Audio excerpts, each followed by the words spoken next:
This is America Adapts, the climate change podcast.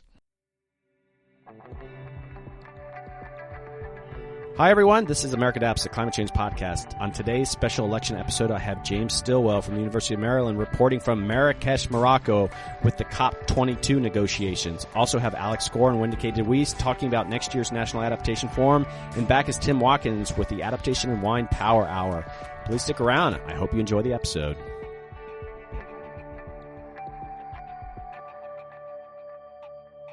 Hey everybody, welcome back. This is Doug Parsons. So before we begin this episode, I have James Stillwell from University of Maryland on, and I also have some folks from EcoAdapt to talk about the National Adaptation Forum. But I feel it's really important to sort of acknowledge what just happened. Podcasts aren't really that timely, but last week was the big presidential election, and I think what was shocking pretty much to everyone that Donald Trump won the election. America Adapts isn't really a political animal, but the issue of climate change I recognize is very political. And to be perfectly honest, I created this podcast to focus on adaptation and adapting to climate change. Other people are talking about the sort of the broader issue of carbon emissions. And I think as with most folks, I thought Hillary Clinton was going to win. And so I was going to continue on with this podcast talking about how America is adapting to climate change and just share these really feel-good stories with everyone. But with the election of Donald Trump, I think it just throws a lot of things up in the air. We heard him talk about some pretty hostile things about climate change. And I obviously need to take this into account in how I cover the issue. I am still going to share stories of how people are adapting to climate change. I'm not going to be overly political, but I'm not going to be oblivious too, and if things get really hostile, I mean, we have to acknowledge those things, and we need all the platforms that we can get to talk about climate change. And so I'm sort of making a pledge to my listeners that I'm going to incorporate this, and then I'm going to factor in these things when I recruit guests to this podcast. And to be perfectly honest, I don't think a lot of us were very happy with how Trump ran his campaign. It got really nasty, and so it's reality though. He's the president-elect, and I think if I have one takeaway from him, if I could learn anything from him, it's this concept of appealing, in a populist way to more Americans about what they're concerned with. And with America Adapts, I bring on a lot of experts, but it's not necessarily a podcast I would expect a truck driver from Arkansas to listen to. And I'm not going to make my podcast for that demographic very often, but I would like to, on occasion, to have a guest on that might appeal to that kind of listener. I think all of us in conservation could sort of, come up with better strategies on how we're going to communicate more widely. Science communication is a very narrow orbit of people, and I think we need to just factor that in what we do. And so I'm taking that to heart. I'm talking with people. How can I bring a more populist type message onto America Adapts, even as I bring on, experts and PhD people on to talk? So that I'm factoring that in. This was a big election. You can't ignore it. And this whole podcast is about the election, and sort of. I've got James Stillwell. He's in Marrakesh, Morocco right now. I was able to get him on really quickly. He's been there, and he's telling me, well, in our discussion, he talked about what's happening there on the ground, and that's what's coming up next. And I wanted to give you guys sort of like some timely information of what the rest of the world is thinking with the election of Donald Trump. And after that, I have some folks to talk about the National Adaptation Forum. Things are going to still go on, even if things get hostile with climate change policy. Parts of the country are still moving ahead, and so people are going to talk about. I've got WendyKay Dewiss and Alex to talk about the forum, which is this great big event that's happening next year. And so it's kind of an unusual episode. And I did want to acknowledge the election. It was a big deal, and so I think all of us have to kind of reflect on these things. And I'm still very excited about what's going on out there, and there's still going to be a lot of great work. But at the same time, we really might have to up our game in the next few years. And so, please share with me. Go to the Facebook page or email me if you have ideas for guests. But I am going to start getting more creative with some of the guests that come on, can appeal to more people. And next week, I'm actually getting Michael Mann on, the famous climatologist, the hockey stick climatologist. I'm very excited about that interview, and I think it's going to be very timely with the election. So stay tuned for that. But still very excited, and I just want to thank all my listeners out there, but I did want to acknowledge the election. It was a big bomb going off. And so on that note, please stick around and listen in on what's going on over in Marrakesh and also what's happening here in the States on adaptation. Thanks. Hey, everybody. Welcome back to America Adapts, the climate change podcast. This is Doug Parsons, and I have a very special spot here on America Adapts. James Stillwell, the program manager of climate imitation at the University of Maryland, is back on the episode. Hey, James, how are you? Hey, Doug, how are you? Thanks for having me back.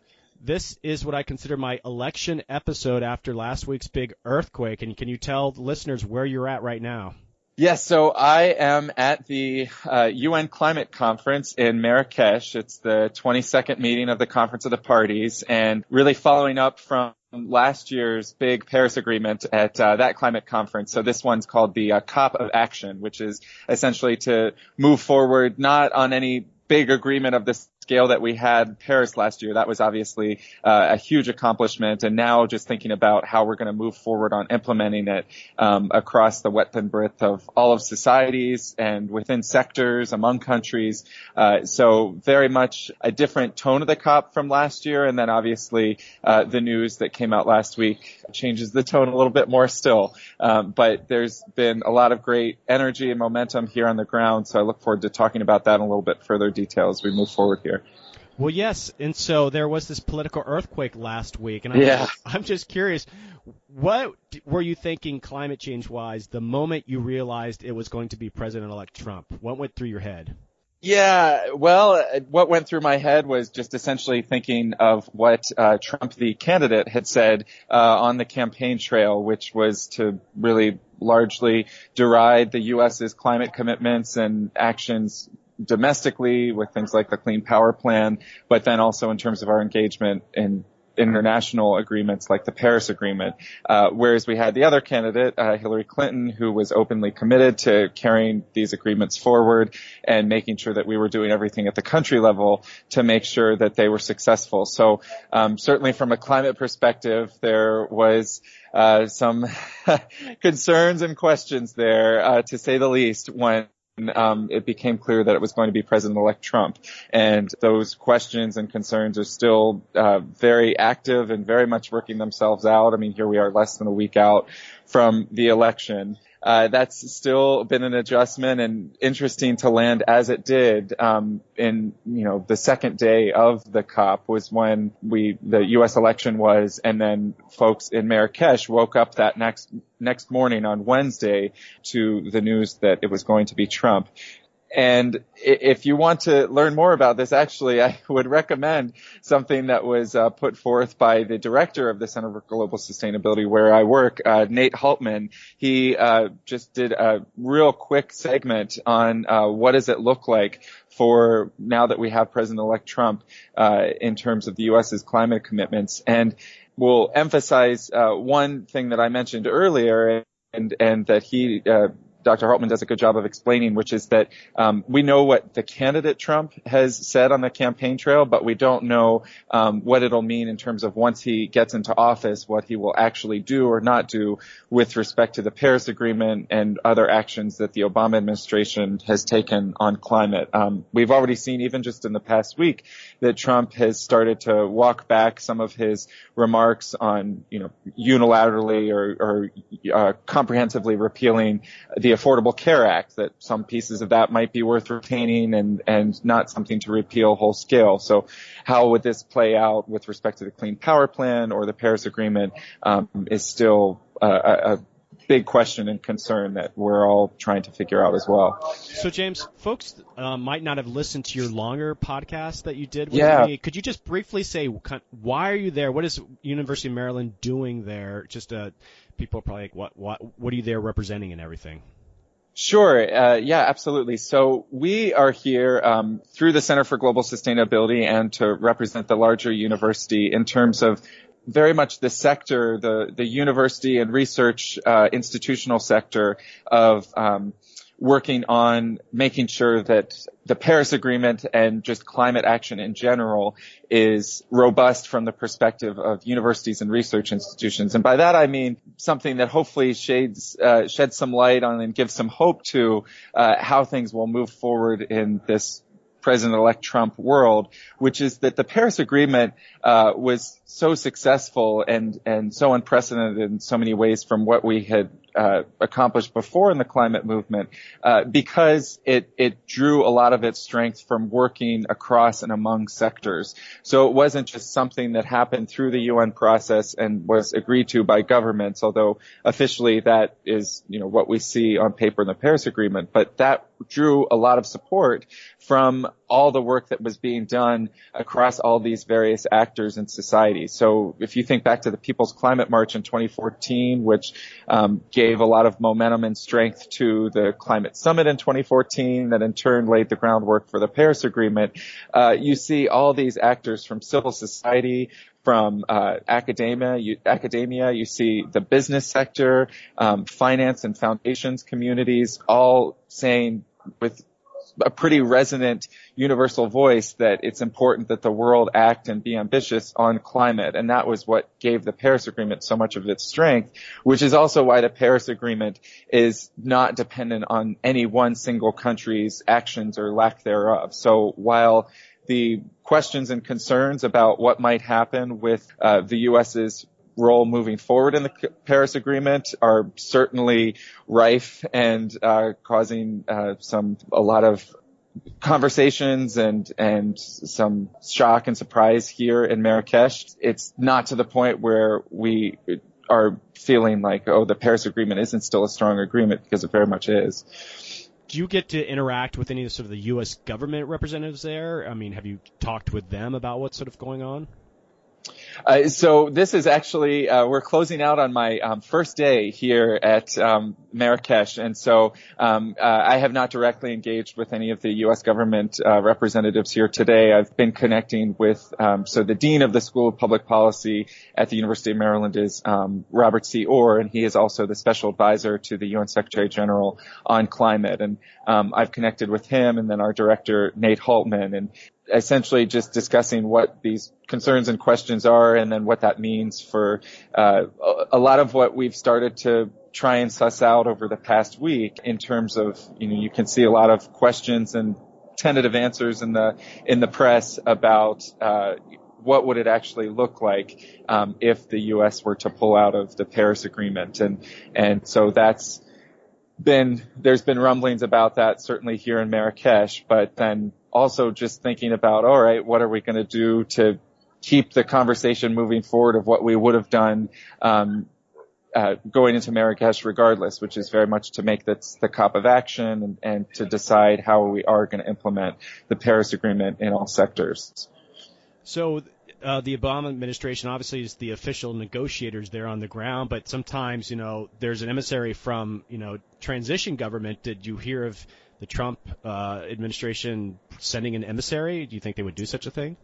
Yeah, I have not heard anything to that effect. As far as I know, there is not one. So right now we have Jonathan Pershing is the lead negotiator on the U.S. side for climate. I saw him here walking in the hallways of the Marrakesh Climate Conference. But to my knowledge, there is no emissary from the Trump team. You had mentioned a little bit about what people are thinking on the ground there, but have you had those side conversations? Are people from France coming up to you and going, what the hell just happened? I mean, have you had any of those conversations yet?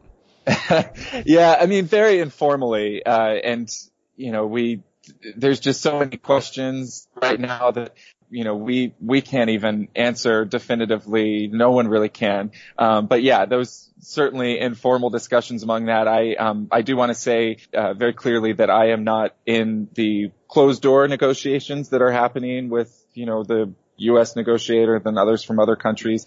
So I don't know what is happening behind those closed doors, at least not directly. But yeah, there have certainly been questions as, what the heck did just happen and what do we do now?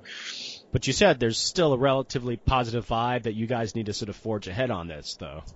Yeah, and that's what gives me a lot of hope moving forward, and what makes me all the prouder of what the global community was able to accomplish with the Paris Agreement, which was to create this agreement that has the support not just of governments, but of all sectors of society, so that it's really cross-hatched with a lot of durable stakeholders saying, we want this, we need this. This is not something that is limited to the strength of any one government or individual. And so I'm hearing a lot of different folks just anecdotally say, all right, now this means we just scale up our efforts even more. And in some cases, it might mean that certain sectors now assume a greater role of prominence than they might already otherwise have had. So if you think about, for example, the business sector, like they might be a sector that would be all the more engaged in implementing the Paris Agreement and picking up perhaps some of the slack that the U.S. might have taken in leading the charge and making sure it was implemented. Civil society sector, certainly, to keep the ambition and the action and pressure moving forward to make sure that the Paris Agreement is successful. One thing that, from the perspective of University of Maryland and the Center for Global Sustainability, that we are doing, which was already in the works, moving into the COP and before the election, and now we haven't lost any traction in terms of taking it forward, is on this coming Thursday, we will be launching a new initiative called Research for Climate Action, which is very much covering the universities and research institutional community to make sure that they are both networked closely among each other and also networked with decision makers in their respective countries and around the world, so that we have a continuous flow of information that's being generated by climate analysts and researchers that can then directly feed decision making, not just in governments, but certainly yes, and not just in public policy, but certainly yes, but also what the business community then does to act on that knowledge, and civil society, and then other research institutions. So we're very excited for that launch of that event this coming Thursday here in Marrakech, and folks are welcome to read up about it online, research for climateaction.org. And so just using that as an example and being very proud to note that we didn't miss a beat on moving forward with that. It wasn't like, oh, this election happened, so now we just scrap everything and try and start all over. It was rather more a thought of, oh, the election happened. This is a different result than we had expected and a lot of people had hoped for. But now that makes our work all the more important, and we want to make it all the more powerful and impactful and successful. Well, James, I have a couple more questions for you, and I'm going to pivot away from Marrakesh for a moment, if I may. So you had the ability, and this is going to be, I think, very fascinating for a lot of folks and maybe kind of concerning, is that the person in charge of the transition at the Environmental Protection Agency is an individual named Myron Ebell, who's been a long-standing climate change skeptic. And you actually were able to debate him, and this is available on YouTube. And so I think this would be very interesting to a lot of folks. And, I know you have to be careful. You're representing University of Maryland, but I think your insight on sort of his worldview about climate change, what that might mean. This man might become the EPA administrator, and I'm sure when you were debating him, that was probably the farthest thing from your mind. But just any insight that you can give people about, okay, and he has a long record, I think, in Washington, D.C., but please, just your thoughts on that, and what did you think when you first read that he was involved? Definitely a surprise. Hadn't heard a lot of word or news about him since I did that debate, actually, and then to see him crop back up in the media as leading the transition for the Trump administration was definitely a surprise. It made me think, though, in terms of what this might actually mean for how wise it is for us to think about whether it is a Trump or Clinton administration, obviously a Trump administration moving forward, to think about what it means to have a perspective on what the U.S.'s commitments are going to be environmentally and climate-wise moving forward, that only draws on a specific area of action. So historically, so Myron Ebell is affiliated with the Competitive Enterprise Institute, which historically was funded by ExxonMobil, and now its funding isn't disclosed, but affiliated with Koch Industries,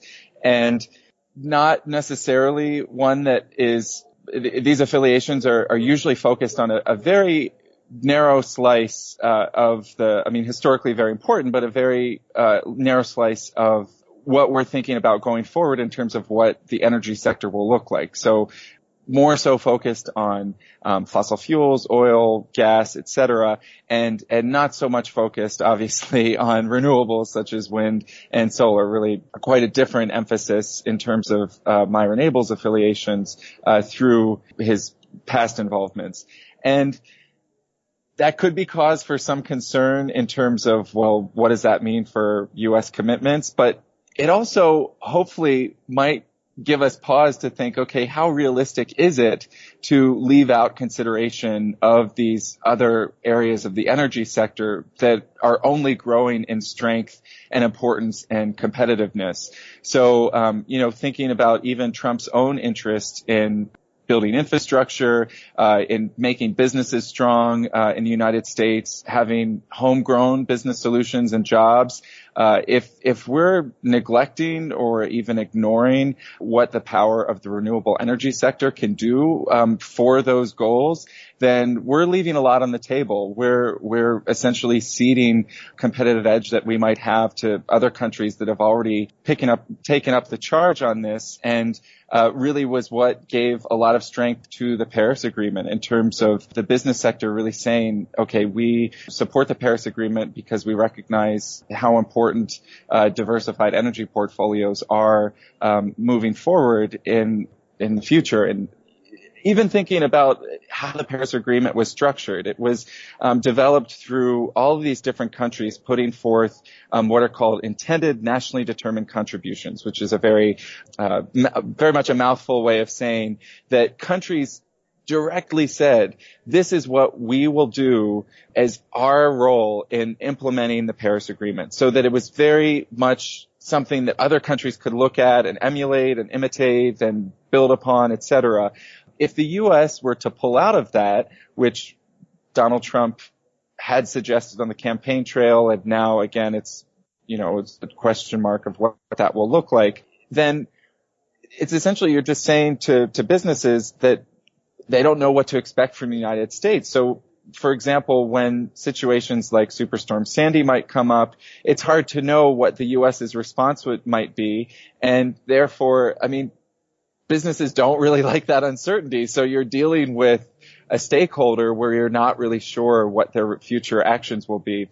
So, I take sort of the long view at a more complex perspective that hopefully is a source of long-term optimism in terms of how realistic it is in terms of what might be able to be accomplished in an energy transition that is only focused on the fossil fuel sector and is perhaps considering limiting the U.S.'s engagement in these international agreements. Well, I'm very encouraged that you're doing what you're doing, James, because you're very grounded and you don't seem like a hair on fire kind of guy. So thank you for that. And do you feel like you left your debate with it's Abel or Ebel? How do you pronounce that last name? I believe it's Abel, yeah. So were you friendly? How did it go? It was very much, as I recall it, a civil, cordial debate. One thing that is always can be a concern with these types of debates. At that time, even then, I think it was in May of 2014 when I recorded that, it already felt like a rather dated conversation to be discussing, whether or not climate change was or wasn't real and whether or not it was or wasn't caused by human activity. And I remember my engagement in that debate as being very much one of pivoting the conversation so that it's almost sort of outdated to be discussing whether or not this is or isn't happening, but rather what are we going to do about it and why is it not only important but actually a tremendous opportunity for us to do something about it so that we can bounce back even stronger and create more jobs and create more economic opportunity and rather than then get stuck in the old arguments. So that was how I approached it, and there's always sort of a concern when you go into these discussions that you're just giving more energy to the other side or to another side of, keeping us stuck in the old conversation, in the old argument of whether or not this is even happening. But if these are still questions on people's minds, then hopefully you can provide an answer to them, but also then say, all right, if we acknowledge, as we as I said on the debate, 97% of climate scientists acknowledge that this is real and it's caused by human behaviors. You don't just get stuck there, but then think about what are we going to do and how is this actually a great chance to create real positive change, which I think the Paris Agreement very much picked up the baton on. And I think that let alone what it does to our international reputation or to what we will have, what our comparative advantage will be economically by if we were to leave the Paris Agreement, but think about how we would be missing a great opportunity. And that's how I tried to approach it. Now, of course, with hindsight, it takes on a little bit a new cast that I hope that we can still keep our jets cool about and just think about, again, the energy that I'm so excited to be picking up here in Marrakesh. And then from what I'm reading about what's still going on back in the U.S. is just people taking this as a cue. Okay, we've got to redouble our efforts. We've got to make sure that all of our other actions in other sectors besides the federal government are strong. So when we're thinking about what we're doing at the city level, what we're doing at the state level, what we're doing at the business level, civil society, keeping those strong. And that's sort of the long view that I think provides a nice, a broader perspective than just who's leading an energy transition or what his thoughts are on climate or what can or can't be accomplished in terms of the U.S.'s engagement in international agreements. It's like a climate change back to the future when you think about your conversation with this guy. Yeah. But on the flip side, if you didn't leave with bad blood, maybe you could share your resume with the guy. If we could sort of embed you with his administration, maybe make some changes on the inside. Let me make that suggestion. So I have one more question that I want to get off. I didn't want to take any more of your time. You've got important things to do. But you talked about reputation, the United States' reputation. We have a unique place in the world. But I'm curious that if we were to pull out in a substantial way, obviously that would be demoralizing. I'm just a two-part question. One, let's say in 4 years we have another sort of liberal president come in. Would it be easy enough to jump back into the fully participating? And if we do pull out in the next few years, do you feel like there's another country that would take sort of a natural leadership role in all this? Oh, wow. That's a very good question, Doug. And I'll answer it first by discussing some of what has been already sort of brooded about in the media of what it would look like for the U.S. to pull out. One idea that has been suggested is that the Trump administration would pull the United States entirely out of the United Nations Framework Convention on Climate Change. So not just the Paris Agreement, but the entire infrastructural body that created the Paris Agreement or that agreed to the Paris Agreement. That has been one suggestion, unprecedented. Another is if we were to just pull out of the Paris Agreement, that would be the way the Paris Agreement was written was that couldn't even happen until 3 years from now. So November 4th of 2019, and then it would be a year-long process before such rescission was finalized. So when you think about it, that essentially would carry the United States through to the end of almost to the end of the Trump administration, assuming it's one term, but again, one never knows.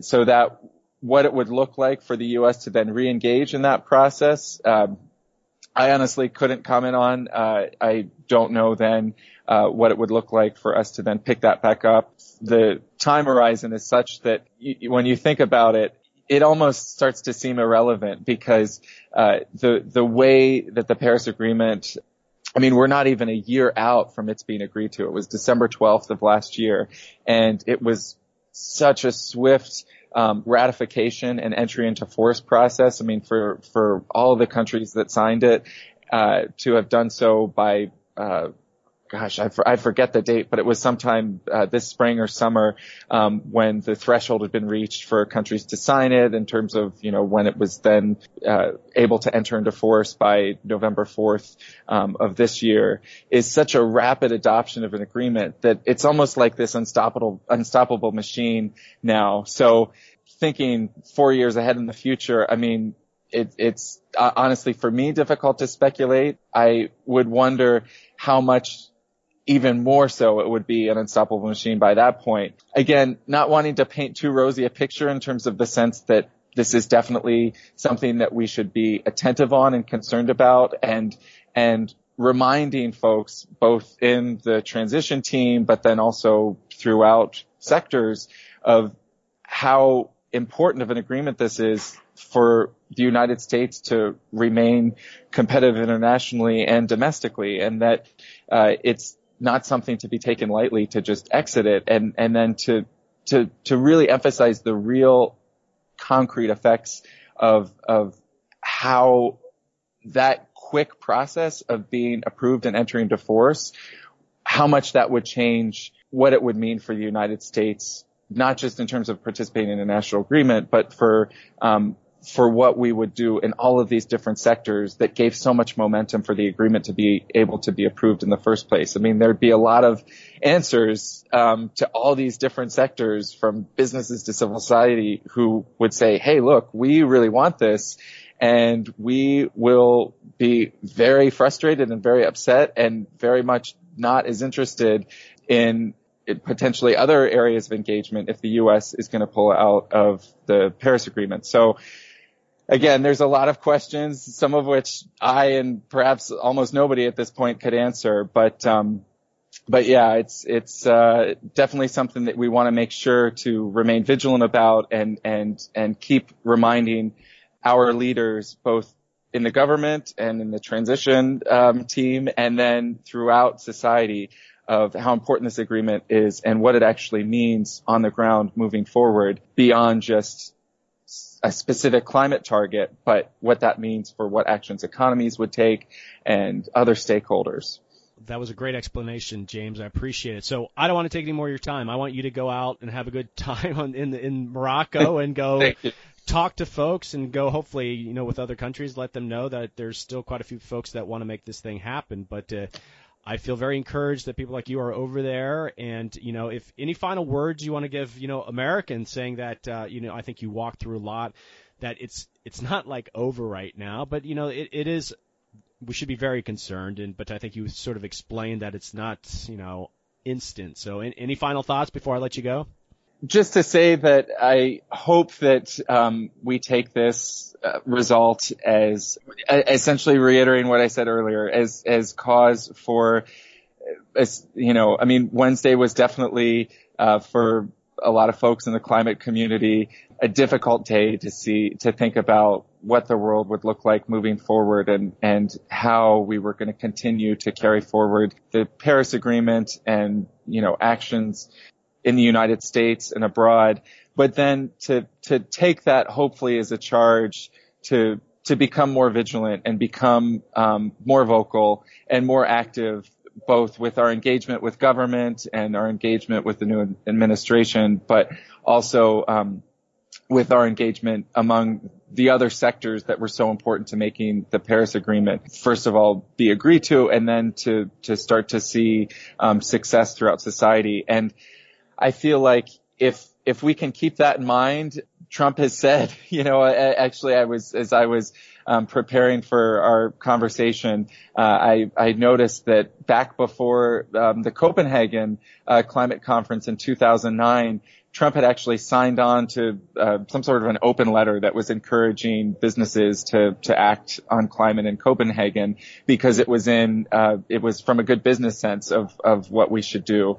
And if we can show, as is the case, that the U.S.'s climate commitments make good business sense, then, there's all the more reason that we can keep pressure on our leaders to fulfill the spirit of the Paris Agreement, and then show that, this isn't just something that's being agreed to because we are concerned about our climate, although we are, but also this is something that would be foolish to pull out of for so many other reasons that just make sense.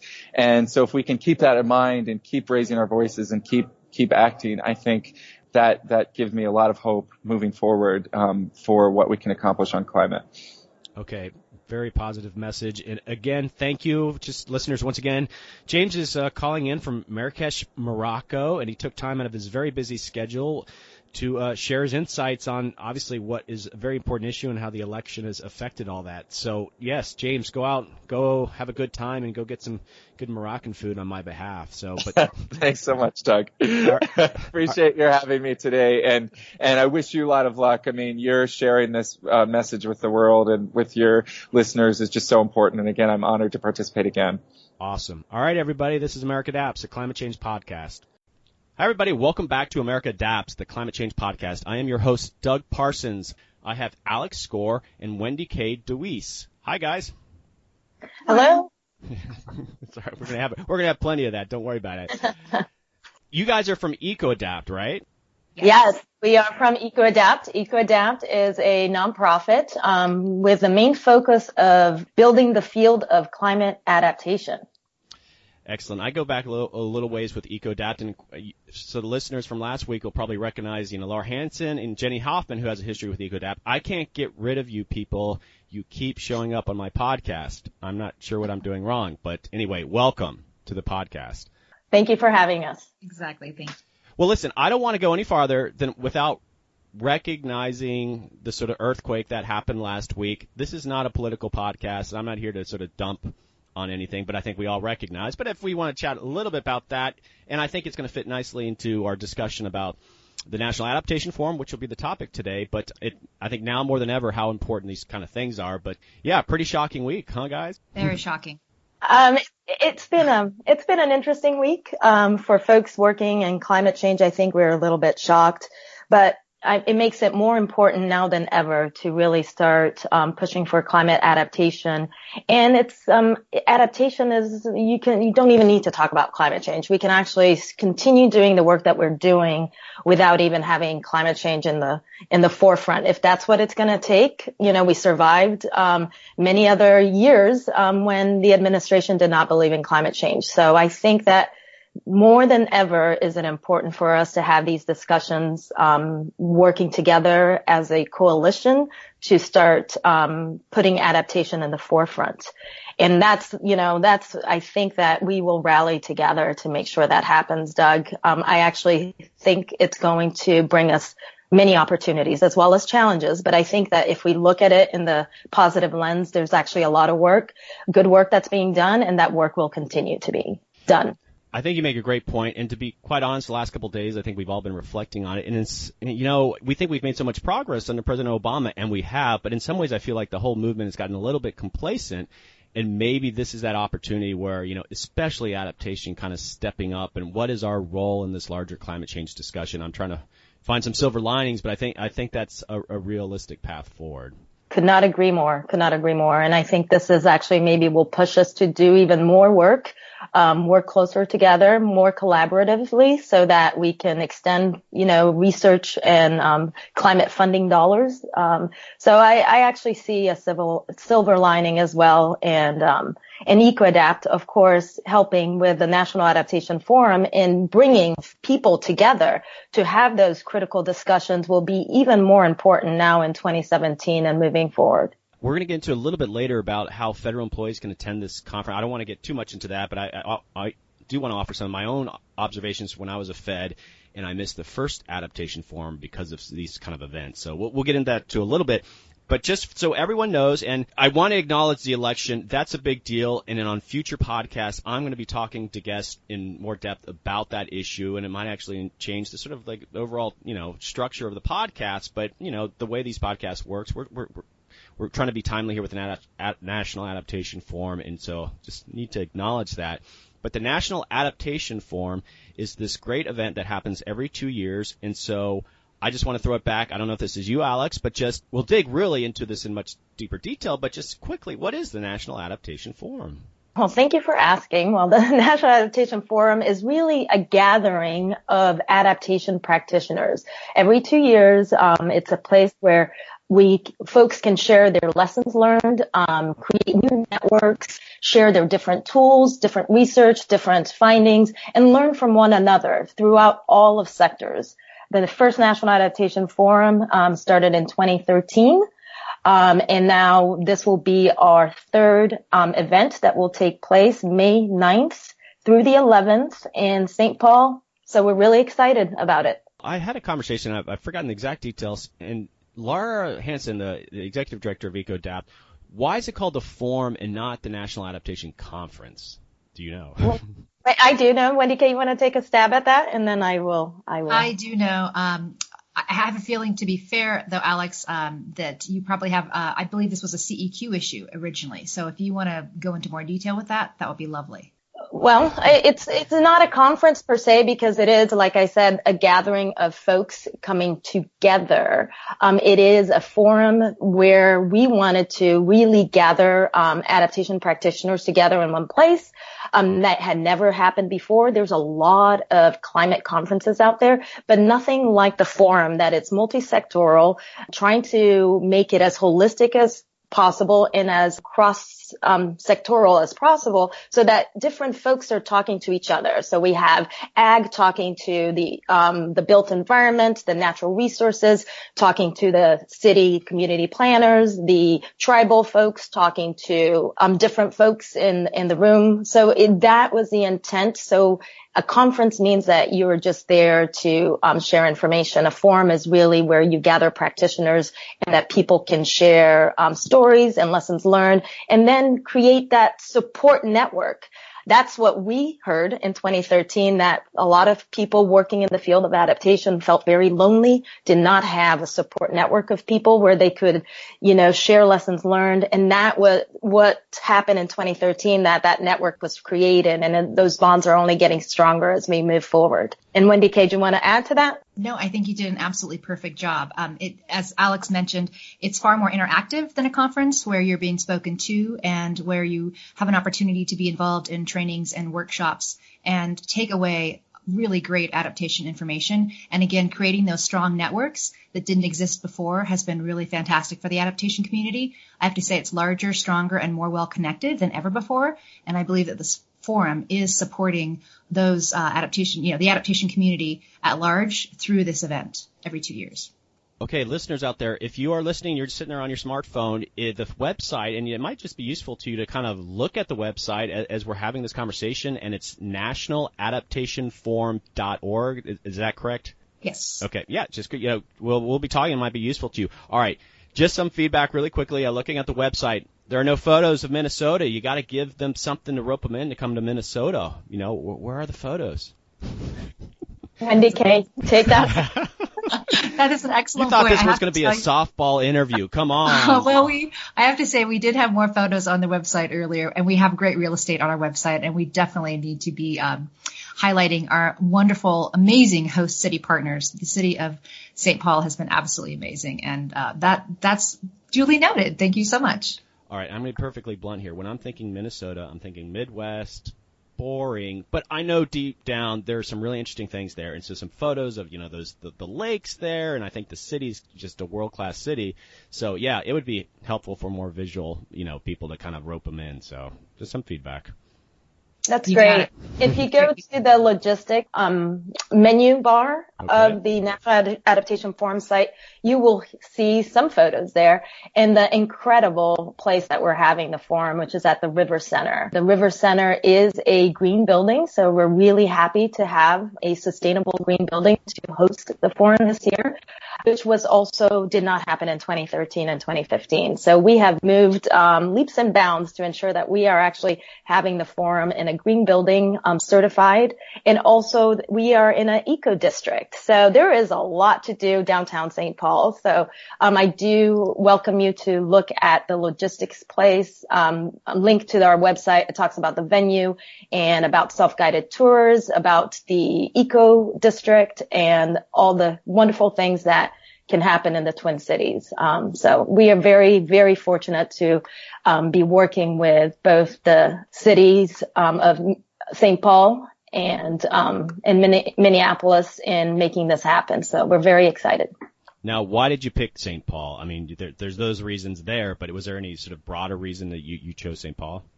Yeah, we looked at both cities.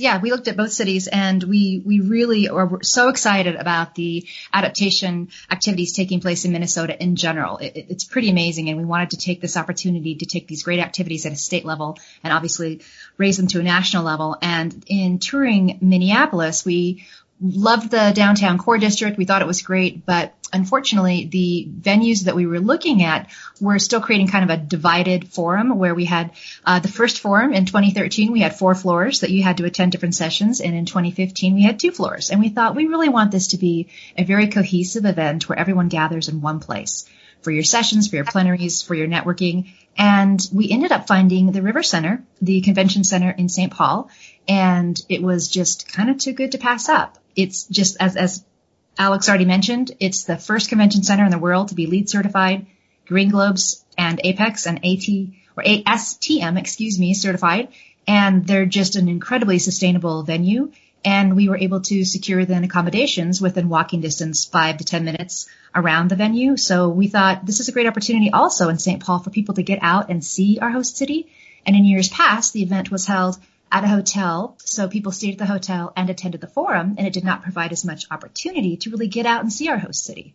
So this is a complete departure for us, and we're really excited about it.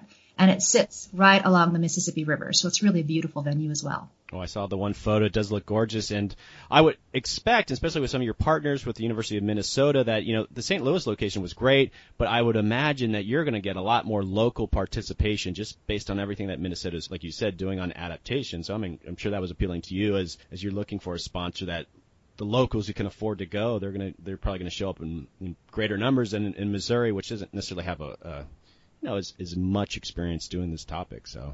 Well, we're pretty excited. The Minnesota Climate Adaptation Partnership Conference, it's kind of a long name, we like to call it MCAP, took place last January, and I had the pleasure of attending the event, and it was amazing.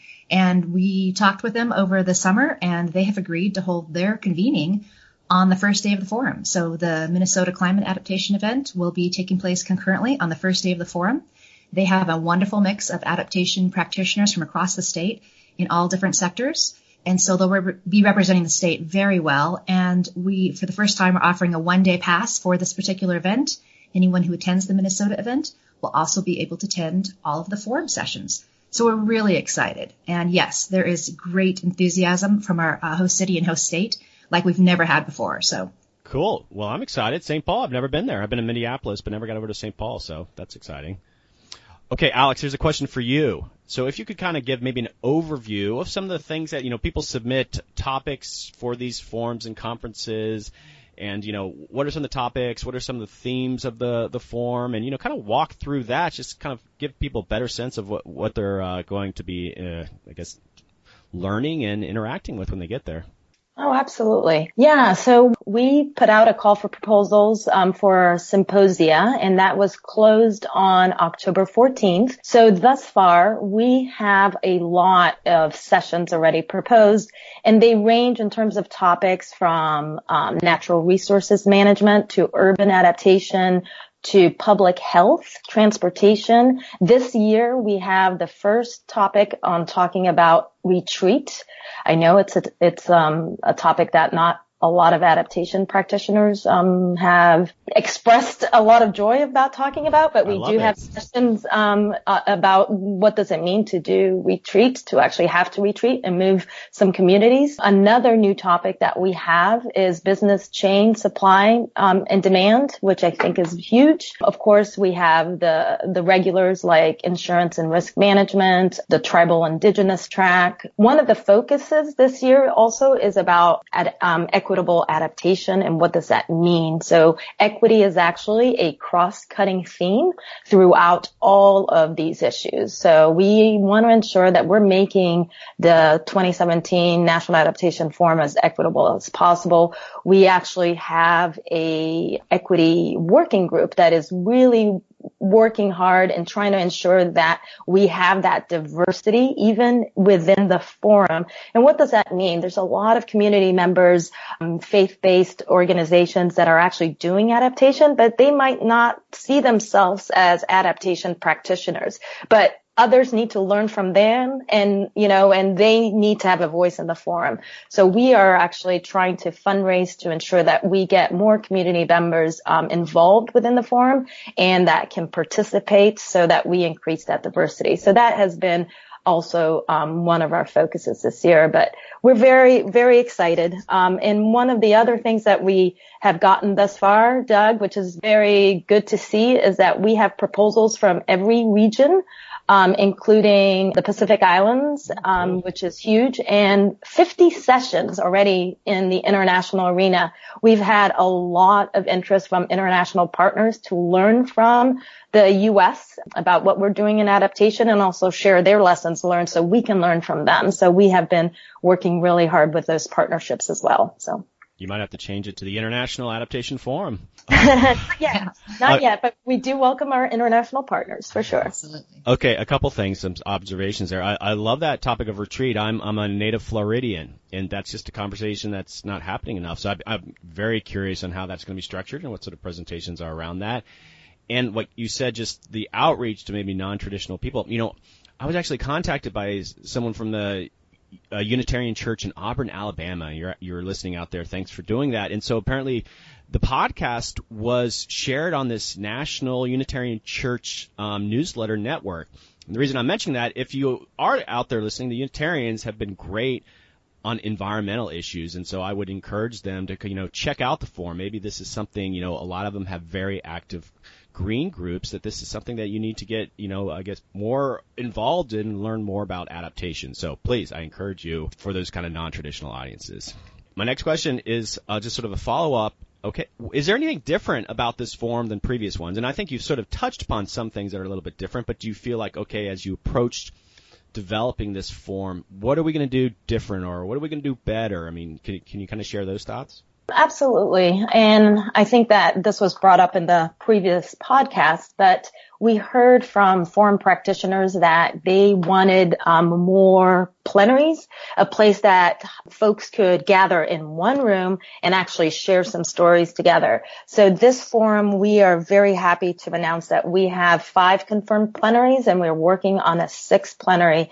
And the only reason we're able to do this is because the River Center has amazing space and will actually be able to accommodate us to have those daily plenaries. So we're going to open the forum with a municipal plenary with a welcome from the mayor. Also, we will have a community plenary where we talk about community-based adaptation. There'll be a business plenary, a natural resources plenary, a holistic plenary, which we'll talk about what does a holistic adaptation mean. And now we're also working on that broader one, the international plenary, about lessons learned from our international partners. So that is very new to the forum, and we're very excited that we will be able to put that together. Excellent. I guess that's a related question to WendyKay. And so you're involved with identifying sponsors, is that right? Is that one of your major roles? That is one of my major roles, absolutely. And we're looking to reach out to adaptation partners that may not have been viewed as traditional partners in the past. And the business or private sector is a group of them that we're definitely approaching in the Twin Cities area, as well as obviously our agency partners, NGO partners, and existing partners of the forum in years past. Well, I guess that's a follow-up question. Is it easier? I mean, in 2 years' time, that's like a lifetime in some ways with adaptation. It's such a new field.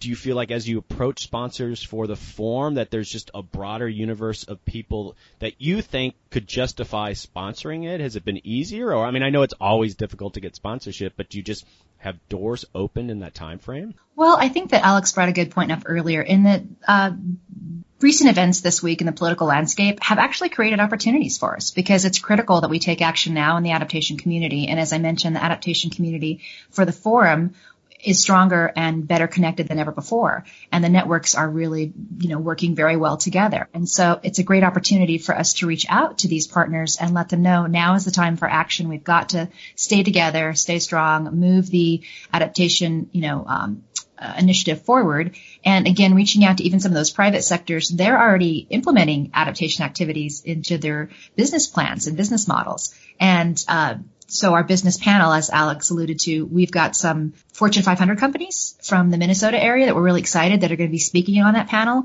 And they're very excited because they recognize that their sustainability efforts really are more adaptation efforts, and it impacts them across the board as well. And yes, NGOs and agency partners, I think we're going to have to move on this quickly because as the new administration comes in, we might have a little bit of a expiration date on some fundraising opportunities out there, but we're definitely going to be moving quickly on this.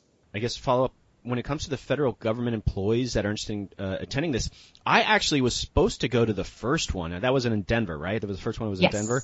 And it was the really at the height of the financial crisis, and they shut down all government travel. And so for you guys, I think it was still a pretty big success forum, but that a lot of federal people could not make it, and so you guys are probably thinking about that. And it hasn't gotten to the point where you're shutting down travel, but you never know. The first 6 months, it's just you might have executive orders like we're going to just reassess what travel and what kind of travel. And so, is there any kind of feedback you can give out to federal listeners that hopefully this is still an event that they're going to be able to attend?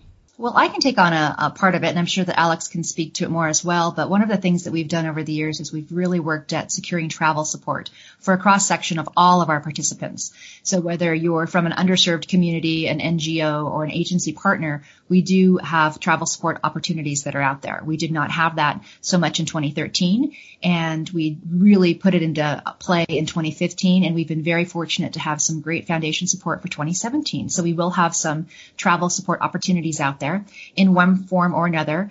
We're hoping about 30% of the attendees, but that's a pretty big goal for us. But that is our goal right now. One of the things that we've also done in 2015, for the first time, we negotiated a contract so that we had pre-forum meeting space that was available to our adaptation partners, whether you're an agency partner, again, tribal, NGO, private sector, foundation partner. And we secured this space so that these groups could gather and they could actually have their annual events or working groups or perhaps training sessions that were related to climate change before the event. And that afforded some of them the opportunity to attend those events the day before the forum and then attend the forum. So it was kind of a bookended opportunity for them to justify their travel because they were actually traveling for their own organizations or agencies and then able to attend the forum. So that's one way we're securing this pre-forum meeting space again for 2017. We secured space for 24 partners to come. And so it's kind of amazing. We're anticipating about 600 people to be there the day before the forum even begins based on this pre-forum space that we've reserved for them. Alex? Yeah, no, that's good, WendyKay. And we're hoping that they're still all willing to travel because a lot of them are our government partners that have secured some of that room, but not just government partners, also, Bureau of Indian Affairs and Nature Conservancy, of course, NOAA, which is government partners, as well as the USDA hubs, et cetera, et cetera. So there is a lot of things going on. So people are still going to have to do their business and continue meeting and continue gathering. So we hope that having those pre-forum meetings will allow them justify the travel for them to stay through the forum. The other thing we have already started talking internally, Doug, because it might become a reality, just like it was in 2013. A lot of our federal partners had to cancel last minute, is maybe doing things with live streaming. Looking at that possibility. So we're going to be talking to federal partners in the next coming weeks. Is that something that they might want to sponsor so that they also can be part of the forum, whether it is in person or remotely? So we're trying to be as creative as possible and as adaptable as possible because, again, there will be some challenges ahead. We're also going to start looking, again, for more of those funds for travel support and hoping that we can bring as many people as possible to the forum. Okay, that's good advice. And so my own advice from experience, if you federal employees out there are listening, you know how ridiculous the travel process can be, depending on what bureau you're with. Get your permission in now, because sometimes when you lock these things in now, even if they make a change in policy, you've locked in, they've allocated the budgeting for the travel, and so you just increase your odds of being able to go. So if you're thinking of putting it off, do it now. You know how ridiculous those systems are. So I encourage you to ask for travel. Sometimes the feds, they do it 9 months in advance. Do it. Don't wait around anymore. Don't wait till January 20th or whatever the date's coming. So my advice based on experience. A couple more questions for you guys. And this is about creating greater awareness. So I think you're looking to have about 600-700 people at this event. And as you know, the adaptation universe is much bigger than it was even 2 years ago in St. Louis. And, I had a guest on a couple weeks ago. I haven't published it yet, but academic at Harvard and just an amazing guy working on adaptation, talking a lot about resilience. And, the literature that he's produced, this is something I'd love to share with a lot more people in the Natural Resource Universe, because he does more built environment, architectural design, but it's all about adaptation. And he had never heard of the Forum. And this guy is connected in the government, and he's just uber connected. And I'm thinking, there's these orbits. I think natural resource people have really gravitated toward the Forum, but people out there listening to this podcast, this Forum's a great thing. It's a great networking event, and there really isn't a lot of adaptation events for people to go to. And so, I just encourage you guys. You know how big the universe is, and it's not always easy to kind of get the word out. But I was surprised, and obviously it's nothing on him. He's obviously going to events and everything. So anyway, your thoughts? So in 2015, I think we only had 1 or 2 sessions on architecture and design. I'm happy to say that there is actually 13 submissions on architecture and design right now. So it is kind of a growing field, but it is hard to reach everybody. So that's why we're here talking to you. Thank you, Doug, for having us. And spread the word. We want to ensure that all sectors, all topics are included in the forum, and there's still time to submit proposals. Right now we have the call for proposals for oral presentations is still open until December 16th. So again, there's still time to contribute. There's still time to submit for oral presentations, for tools, which is any digital tools that you might be using in your field in adaptation, and also for posters if you want to present your work in a poster format. Again, let me repeat that. December 16th is that deadline, and a lot of you know that you can get justification to go to these events if you're doing a poster or an oral presentation, or even at least submitting it. It kind of gives you more justification. So take advantage of that opportunity. December 16th, deadline. And I'll have those in the show notes too. Just people read those as they get to the podcast, but would hate for people to lose that window. All right, I want to kind of shift here a little bit before we wrap this up, but I wanted to just turn the tables, and I wanted you guys to interview me.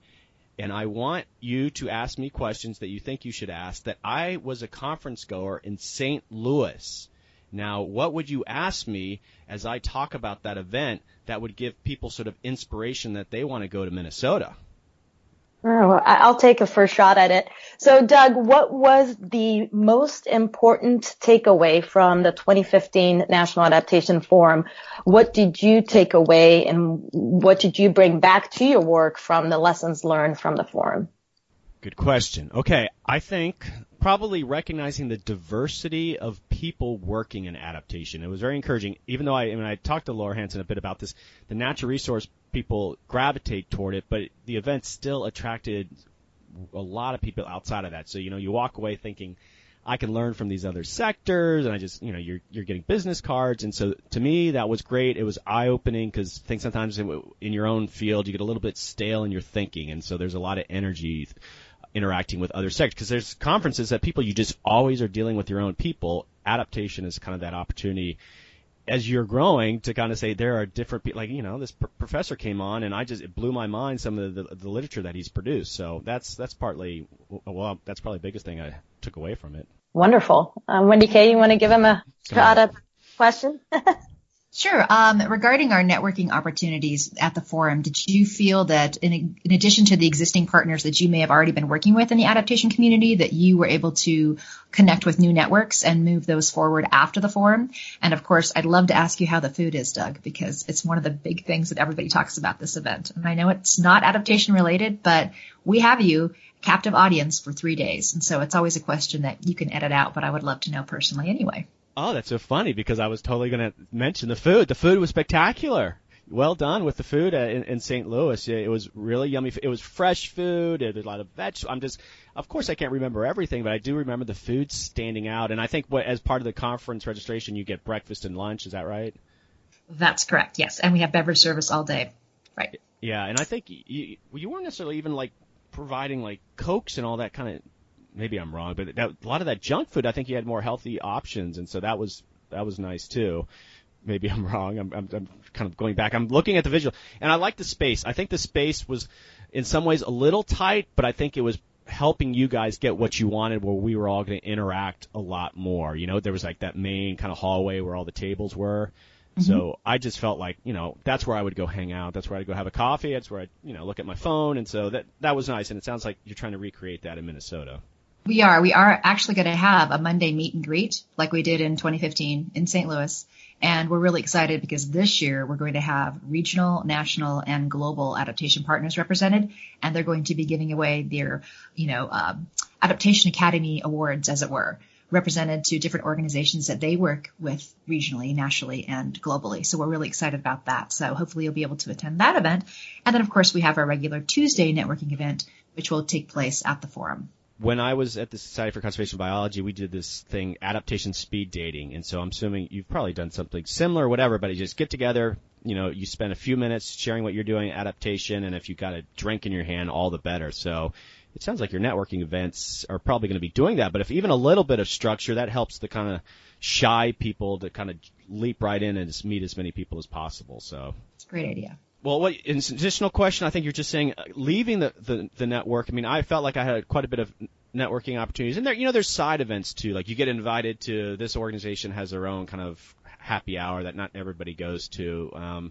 I got to go to a few of those. And so, no, it was really good. I think maybe toward the end, and I just think that's true of every conference, you felt like people didn't even leave, but it just thinned out in a way. And so, ways of just encouraging. I just went to this podcast conference, and it was just as small, but I mean, we were constantly together, and the amount of information sharing in between individuals was the best I've ever been at. So I would just love that the 3 days at an adaptation forum, you take advantage of it. So I mean, it sounds like you're thinking that like that. I mean, there's only so much you can do with dealing with over 500 people. So, but yeah, just if you can, as much as you can encourage those kind of things, that would be great.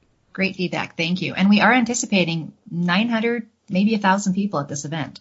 We're anticipating just 600 the day before for pre-forum gatherings. So it's going to be a rather large undertaking hopefully with everybody coming that we believe is going to come. It'll be the biggest event so far for us.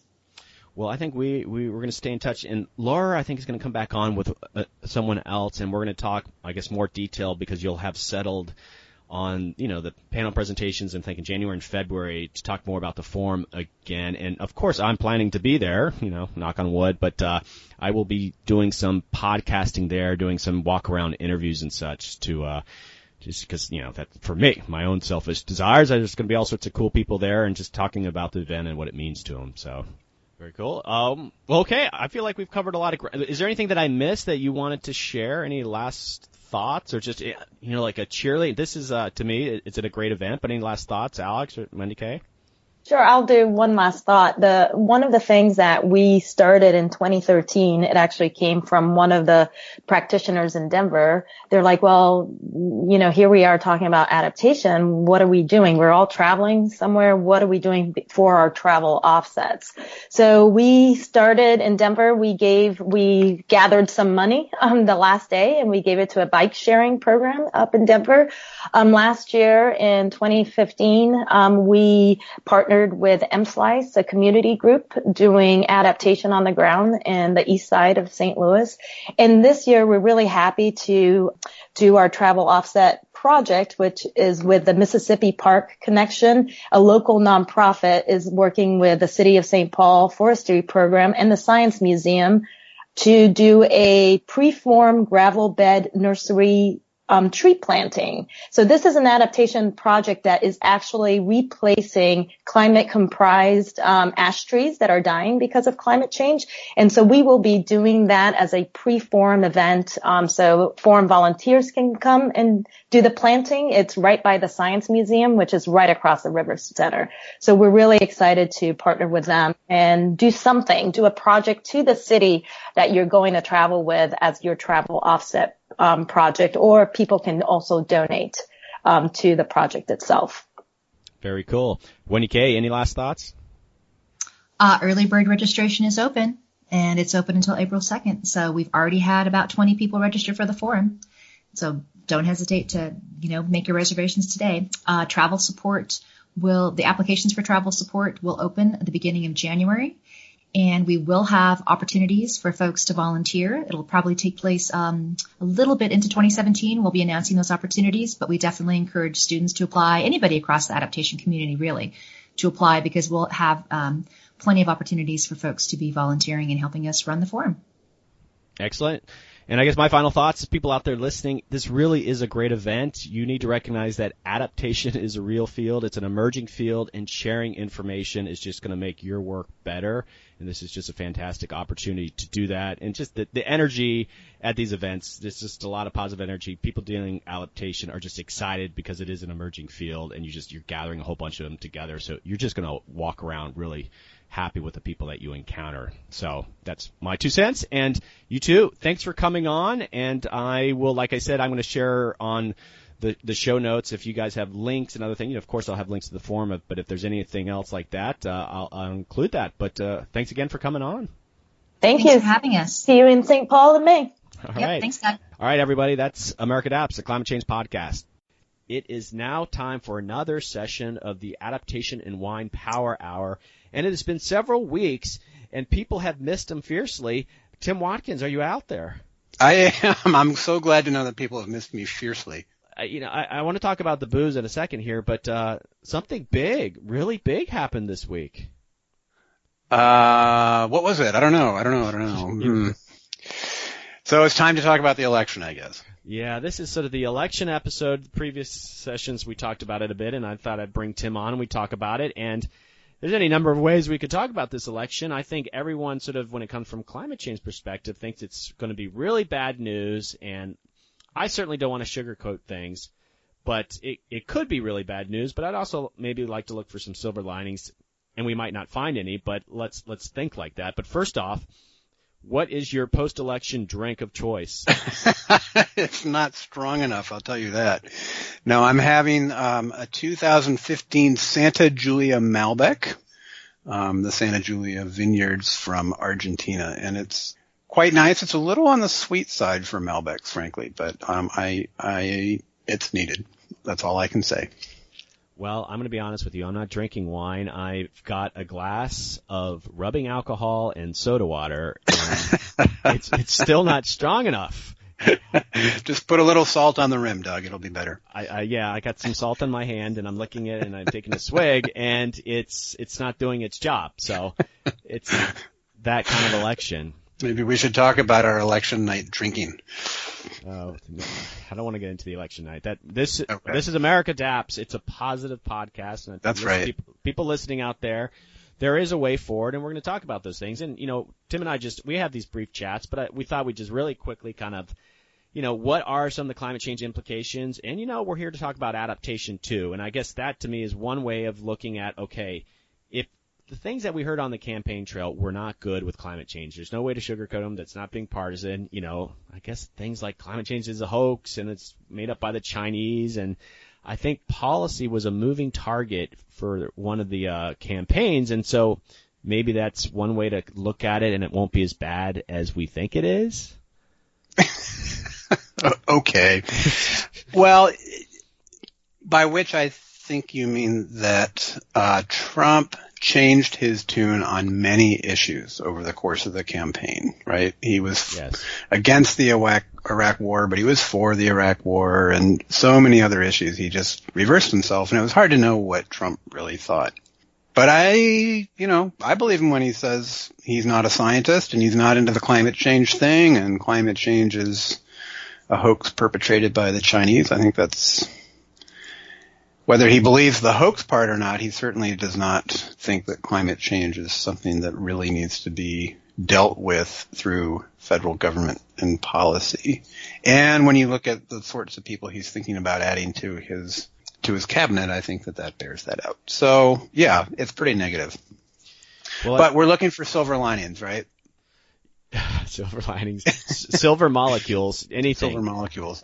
So one of the things that he has said he wants to do in his first 100 days is start to launch a major infrastructure program to repair and modernize the country's infrastructure, and presumably that will boost job growth as well as that money gets spent.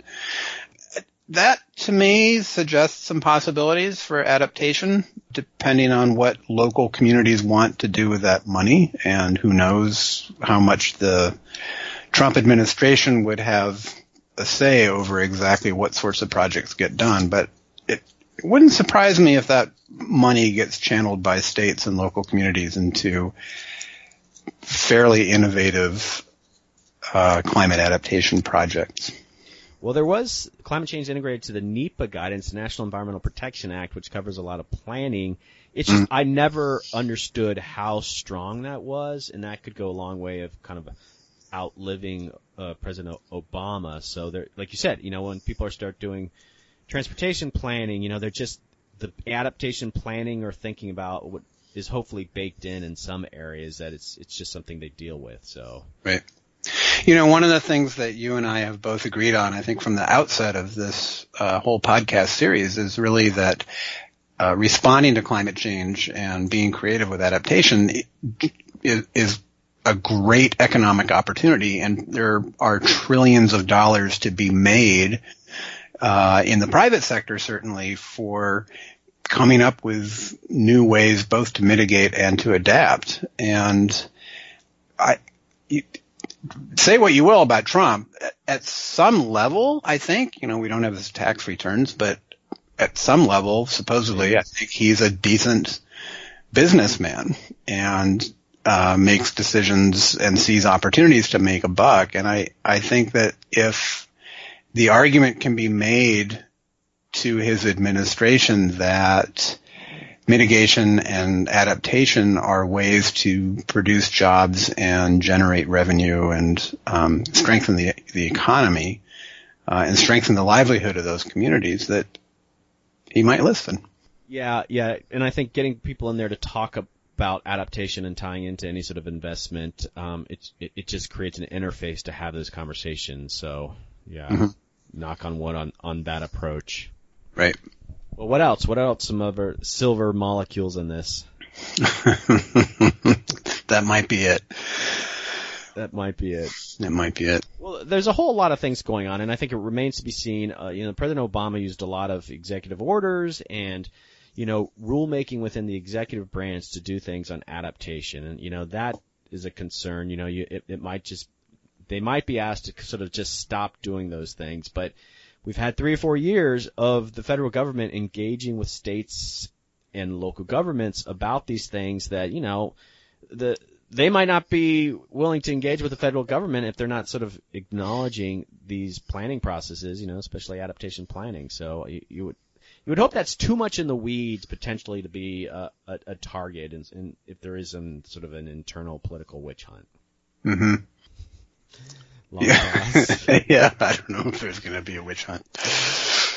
Well, things sort of happen, and I think, not to be sort of devious about this, that the civil servants within the federal agencies, they go through different administrations, both parties, and, sometimes there's dark times of like policy making, but at the same time, they know how to play defense, and right. You hope that they're going to be, if really bad ideas come into the administration, into the federal agencies, that the civil servants will play defense in a good way. So that's what I'm hoping is my own experience in the federal government, that can happen. Sure. Yeah. More than one way to skin a cat, right? And you can package the work that you do in the federal government in ways that are very much advancing climate change response, but spin it and sell it to the administration and its leadership in different sorts of terms.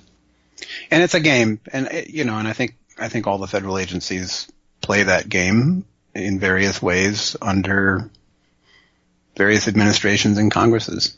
Well, I don't think I've shared it with you yet, but I got invited down to a conference in Florida. Did I mention this yet?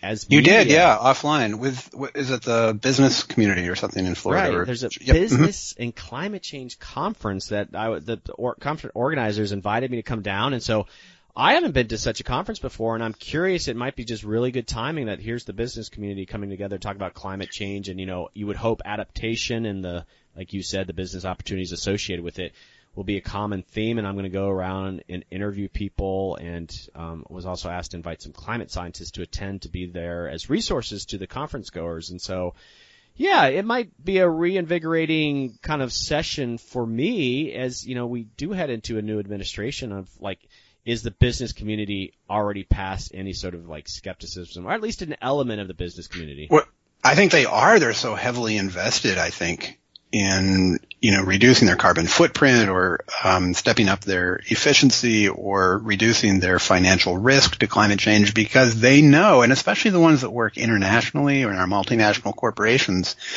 you know, this is the one powerful country and major economy where political leaders reject climate change, but the rest of the world gets it. And those corporations have to do business in those countries, and they're well invested in responding productively and thoughtfully, and, you know, on the basis of good scientific evidence, to climate change. And I guess that's another little silver lining here, is even if the Trump administration backs off of climate change and pulls the plug on funding and all that sort of thing, there's already so much momentum within the economy outside of the petroleum products industry, I suppose, to keep things going, right? And it's not like the president and the administration is the only voice. Obviously, they make policy decisions that have massive implications, but there are so many other players in our economy and in our society who really do get it and do care and are doing good things and will continue to do good things. And some of them are really going to put the pressure on the Trump administration. And if he really listens to business, he should be open to their ideas. Well, I also think is, you know, the political appointees and the representatives of government just fan out to conferences and meetings. It's 10 years ago, there might be a deference to the government's position on climate change, but they're going to go into meetings and they're just going to get blank stares if there's outright skepticism to climate change. They're going to figure out it's really awkward. And, you know, I'm not naive to think awkward. Right. It's just, and a lot of them don't want to be considered silly or irrelevant. And so there's going to have to be some shifting. Yeah. Right. Don't you want to be a fly on the wall at some of those meetings, you know, where some representative of the Trump administration walks into a room full of state, you know, emergency response managers and planners? Yeah, you know. That would be kind of, there might be some fun conversations out there that I would love to hear. I hope they get recorded. I'm sure in the years ahead we're going to have all sorts of great news breaking items that kind of horrify us, but that is what it is. All right, I think we should wrap this up. I saw plenty of silver molecules there. I definitely want to acknowledge that this is a sobering moment in climate change history. There's no point in sugarcoating it, but at the same time, I think a few of the things we talked about here, that there are pathways ahead, that we can keep doing what we're doing, and we're going to keep using this podcast to talk about adaptation and climate change in general. So, any final thoughts, Mr. Tim? No. Still shell-shocked from the election. Get it. Can we play the sad trombones, you know? Womp, womp, womp, womp. Yeah, I'll find some good theme music for this, you know. We'll see. All right, on that note, thanks, Tim. Appreciate it. Take care, Doug. All right, thanks, everybody. This is America Adapts, the Climate Change Podcast. Hey, everyone, that's a wrap for America Adapts, the Climate Change Podcast. Thanks to my guests, James Stillwell, Alex Score, and WendyKay Dewiss. This was a special election episode. I hope you guys learned a few things. I certainly did. Please consider visiting the Facebook page, and please consider subscribing on iTunes. That's the best way to get these podcasts. Also, if you have ideas for guests or just comments about the podcast, I can be reached at americaadapts@gmail.com.